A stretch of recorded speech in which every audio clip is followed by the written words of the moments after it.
ଦୋଳଯାତ୍ରା ଅବସରରେ ଶିଖରପୁରଠାରେ 10 ମଣ୍ଡଳୀ ଠାକୁରଜୀଉଙ୍କ ଆଂଶିକ ମେଲଣ ଅନୁଷ୍ଠିତ ହୋଇଛି। ଅଧିକାରୀ ଶରତ ଚନ୍ଦ୍ର ପ୍ରଧାନ, ଗଣେଶ ରାଉତ, ଫକୀର ବରାଳ, ମହନ୍ତ ଆଡ଼ିବନ୍ଧୁ ମହାନ୍ତି, କଟୁଆଳ ଅଶୋକ ମହାନ୍ତି, ବାସୁଦେବ ବରାଳ ଏବଂ ଗ୍ରାମ ମୁରବୀ ଓ ଯୁବକମାନଙ୍କ ସହଯୋଗରେ ଏହି ଦୋଳ ମେଲଣ ଅନୁଷ୍ଠିତ ହୋଇଛି। ସର୍ବାଧିକାରୀ ନୃସିଂହଚରଣ ସାହୁଙ୍କ ସଂଯୋଜନାରେ ଓ କାର୍ଯ୍ୟକାରୀ ସର୍ବାଧିକାରୀ ସୁଭାଷ ଚନ୍ଦ୍ର ସାହୁଙ୍କ ପ୍ରତ୍ୟକ୍ଷ ତତ୍ତ୍ୱାବଧାନରେ ମେଲଣ କାର୍ଯ୍ୟ ସମାହିତ ହୋଇଥିଲା।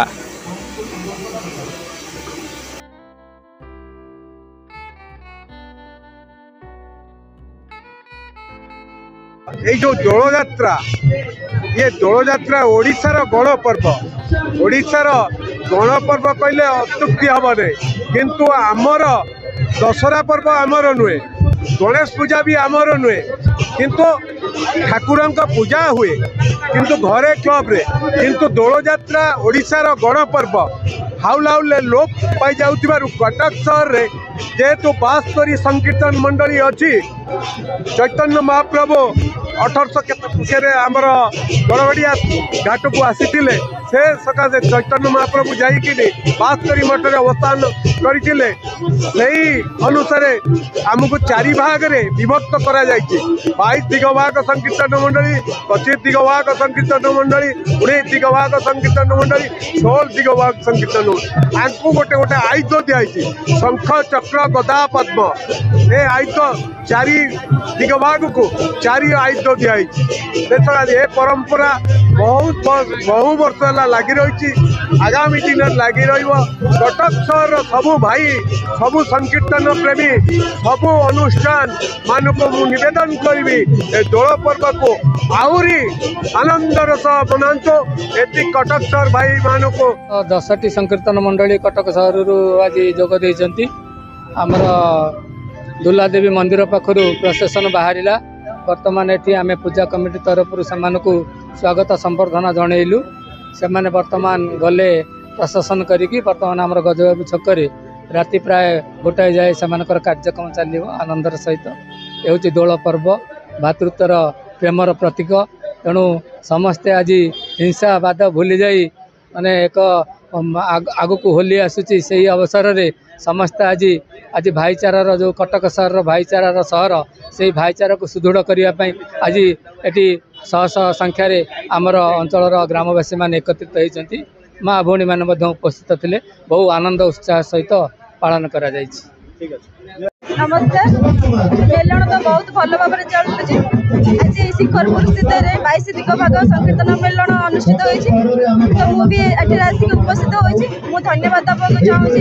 समस्त मुरबी मान को 22 दिगभाग समस्त संकीर्तन मंडली की समस्त को बहुत मात्रा धन्यवाद देवाक चाहूँगी से मत बहुत मात्रा समर्थन कर मैंने आशीर्वाद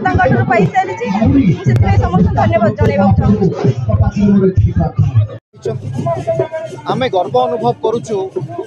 आम राज्य ओडिशा खास करके जदि कटक कथा कहबा कटक रे 12 मास 13 पर्व प्रत्येक पर्व कटक शहर पालन करा जाए एवं आपण भी निजे अनुभव करि पारुथिबे आम गुरुजन माने संकीर्तन होउची 1000 वर्षर ऊर्ध्व 1000 वर्षर संकीर्तन को आज भी कटक शहर रे उज्जीवित करी रखा जाइछि एवं आज आमे देखिबा पई पाउचे युव समाज युवपीढ़ी माने गुरुजन माने जहाँ दायित्व देइथिले जो कर्तव्य कांधरे न्यस्त करिसेंती ए संकीर्तन मंडली को आजिर युव समाज युवपीढ़ी माने दायित्वर सह सुचारू रूपे तुलई पारुचंती जो भली भाव रे आपण एठी आमे माने समस्ते जहाँ अनुभूति रहउछि हमर कटक शहर छाड़ देले कटक शहर रु जो वार्ता जाउछि उदाहरण सृष्टि करुचंती समस्त मोर पूज्य गुरुजन मानकर मार्गदर्शन रे युवपीढ़ी माने संकीर्तन मंडली कथा कहतु दोल मेलण कथा कहतु निश्चिंत भाव रे आम राज्यर कला संस्कृति परंपरा ऐतिह्य को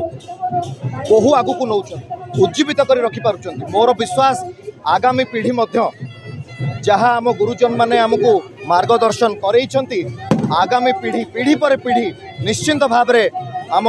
ଦୋଳ ମେଲଣ କଥା କୁହନ୍ତୁ କିମ୍ବା ସଂକୀର୍ତ୍ତନ କଥା କୁହନ୍ତୁ ନିଶ୍ଚିତ ଭାବରେ ଆକୁ ଆହୁରି ଆଗକୁ ନେବେ ବୋଲି ମୋର ବିଶ୍ୱାସ। ଆମର ଆଜି ଶିକରପୁର ଉପର ସାହିର ଯେଉଁ ଆମର ଥାନପତି ହେଲା କୁଞ୍ଜ ବିହାରୀ ଜୀଉ ଠାକୁର ଆଉ ଆଜି ହେଉଛି ଚତୁର୍ଦ୍ଦଶୀ ମେଲଣ।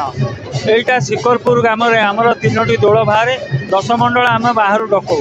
দশমণ্ডল দোল নেইକିନା আমি আଜି ଏ ମେଲଣଟା ପରିବେଶ କରୁଛୁ। ଆମର ଯେଉଁ ଶିକରପୁର ଗଣ୍ଡରପୁର ମହାନଦୀ ବିହାର ପୂଜା କମିଟି ଆମର ଯୁବ କମିଟି ସେ ଆମକୁ ବହୁତ ସହଯୋଗ କରନ୍ତି। ଭଲ ଭାବରେ ଆମେ ଏଇଟା ପାଳନ କରୁ। ଆମର 8ଟା ବେଳଠୁ ଆରମ୍ଭ ହୁଏ କାଶୀବାଜି ମଠ କତିରୁ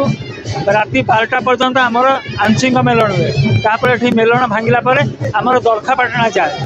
ଏଠି ପୁଣି ମେଲଣ ଚାଲେ। ଆଉ